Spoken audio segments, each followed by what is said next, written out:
আমার রামায়ণ মহাভারত পুরাণ বাইবেল শেষ হয়ে যাবে, তা আমার কাহিনী পুরোবে না। ছি ছি ছি ছি ছি বিজেপির মধ্যে আপনার মধ্যে পার্থক্যটা কোথায়? আপনি জনগণের সামনে বলে বেড়াচ্ছেন আপনি বিজেপিকে তাড়াবার জন্য আপনি ব্যবস্থা নিচ্ছেন। এখন তো দেখছি বিজেপির থেকে আপনি ভয়ঙ্কর দুশ্মন হয়ে দাঁড়িয়েছেন মুসলিম সম্প্রদায়ের জন্য। সাপ হয়ে কামড়াচ্ছেন আর রোজা হয়ে ঝাড়ছেন। हमारा देश ही हिंदू का देश है। अगर देश में रहना है हमें हिंदू बन के ही रहना सीखना चाहिए। আপনাদেরকে দেশ থেকে রাজ্য থেকে তাড়াতে কিন্তু আমরা বাধ্য হব। দেশ তৈরি করেছে হিন্দুরা, এখানে থাকতে হলে হিন্দু হয়ে থাকতে হবে। আজকে সেম বক্তব্য শুনছি আমার রাজ্যের মুখ্যমন্ত্রীর মুখে। ছি ছি ছি ছি ছি ছি ছি। আচ্ছা, আপনাদের কি মাথা কাজ করে না? ইলেকশন আসলে, ভোট আসলেই কি আপনারা আপনারা পাগল হয়ে যান? আপনাদের মাথার কি ব্রেন শর্ট হয়ে যায়? আপনারা যা ইচ্ছা তাই শুরু করে দেন, কেন্দ্র থেকে নিয়ে বিজেপি সরকার থেকে নিয়ে আজকে আমার রাজ্যে যতগুলো দল আছে আমরা প্রত্যেকটা দলের নেতা কর্মীদের বক্তব্য শুনছি। পাগলের মতো আপনারা যে যা পাচ্ছেন ইচ্ছা বলে যাচ্ছেন। আর বিশেষ করে আপনারা প্রত্যেকে বিজেপি থেকে শুরু করে নিয়ে তৃণমূল থেকে শুরু করে সিপিএম, কংগ্রেস, আইএসএফ প্রত্যেকটা দল দেখছি, মিম থেকে শুরু করে আম আদমি থেকে শুরু করে যতগুলো আমার দেশে আমার রাজ্যে দল আছে প্রত্যেকটা দলই কিন্তু আপনারা মুসলিম সম্প্রদায়কে টার্গেট করে আপনারা ভোটের ময়দানে নামছেন, প্রচারে নামছেন, মিছিলে নামছেন, মিটিংয়ে নামছেন। কেন? আজকে মুসলিম সমাজ আপনাদের কী বাঁশ দিয়েছে? কেন্দ্রে বিজেপি সরকার বাবরি মসজিদকে শহীদ করে রাম মন্দির তৈরি করলো, তাকে ইস্যু করে প্রচার চলছে। এবং তার সাথে সাথে আমার দেশের প্রধানমন্ত্রী তানার মুখের বক্তব্য হচ্ছে যে লুঙ্গি বাহিনী, টুপি বাহিনী এবং যারা বেশি বাচ্চা পয়দা করে তাদের হাতে দেশ তুলে দেবে।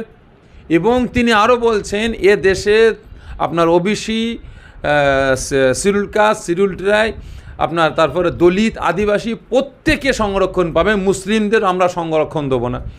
আসামের মুখ্যমন্ত্রী গতকালকে একটা মিডিয়ায় দেখছিলাম, তিনি বক্তব্য দিচ্ছেন এ ভারতবর্ষ, এ দেশ তৈরি করেছে হিন্দুরা, এখানে থাকতে হলে হিন্দু হয়ে থাকতে হবে। আজকে সেম বক্তব্য শুনছি আমার রাজ্যের মুখ্যমন্ত্রীর মুখে। ছি ছি ছি ছি ছি ছি, লজ্জা। আর কত মুসলিম সমাজকে ছোট করবেন? আজকে মুসলিম সমাজটাকে হাতিয়ার বানিয়ে মুসলিম সম্প্রদায়কে খেলনা ভেবে লাঠিয়াল বাহিনী হিসাবে ইউজ করে আজকে হলো না। আপনি ডাইরেক্ট আমাদের ধর্মগ্রহণ তো আমাদের ইমান, আমাদের ইবাদত, আমাদের বান্দেগি, আজকে যিনি কুল কায়নাত সৃষ্টি করেছেন সেই আমার স্রষ্টার, আমার আল্লাহ পাকের পবিত্র বাণী আজকে আপনার কাছে শেষ হয়ে যাবে। আপনি আজকে বক্তব্য দিলেন কিভাবে? আপনার ধর্মের গ্রন্থগুলোকে আপনি ছোট করলেন। আজকে আমরা মুসলমান, আমাদের ধর্মগ্রন্থকে ছোট করলেন। আজকে গীতা, বাইবেলকে আপনি ছোট করলেন, খ্রিস্টান ধর্মকে ছোট করলেন। আজকে সব শেষ হয়ে যাবে, আপনার ইতিহাস শেষ হবে না, আপনার উন্নয়ন শেষ হবে না। আপনি কি বলতে চাইছেন?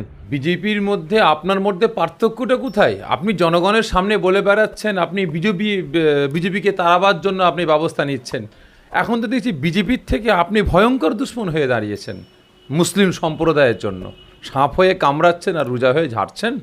অবিলম্বে আমি আমার রাজ্যের মুখ্যমন্ত্রীর কাছে অনুরোধ করব, তার সাথে সাথে আমার দেশের আসামের মুখ্যমন্ত্রীর কাছে অনুরোধ করব, অবিলম্বে আপনারা যে কথাটা বলেছেন উইথড্র করুন।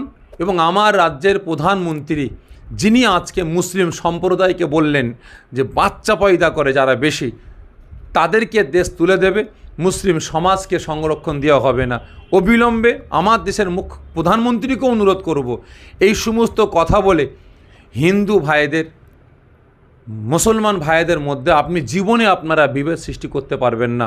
অবিলম্বে এই সমস্ত কথাগুলো আপনারা বলা বন্ধ করুন। আর না হলে আমরা আগামী দিন হিন্দু মুসলমান প্রত্যেকে যেভাবে দেশকে আমরা রক্ষা করেছি, এ দেশ থেকে আমরা ব্রিটিশকে তাড়িয়েছি, হিন্দু মুসলমান প্রত্যেকটা ধর্মের মানুষ কাঁধে কাঁধ, হাতে হাত মিলিয়ে, ঠিক তদ্রূপ আপনাদেরকে দেশ থেকে রাজ্য থেকে তাড়াতে কিন্তু আমরা বাধ্য হব। বৃহত্তর আন্দোলন শুরু করব। আর না হলে আপনাদের বিরুদ্ধে আমরা আইনি পদক্ষেপ আমরা গ্রহণ করব।